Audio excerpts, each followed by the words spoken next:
Today, we're going to have students joining us here at TechWorks in conjunction at the same time as students at AgWorks to 3D print water diffusers like this. We need to 3D print some parts to be used on our mobile aquaponics lab, and we thought it would be great to get students involved in 3D printing. So why don't we go ahead and we'll get started.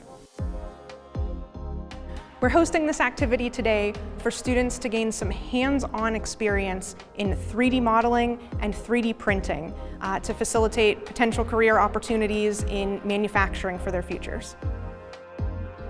We're really hoping for students to walk away from this activity today feeling excited and curious about different kinds of technology, about 3D modeling, about manufacturing, about getting into 3D printing as a hobby or as a future career.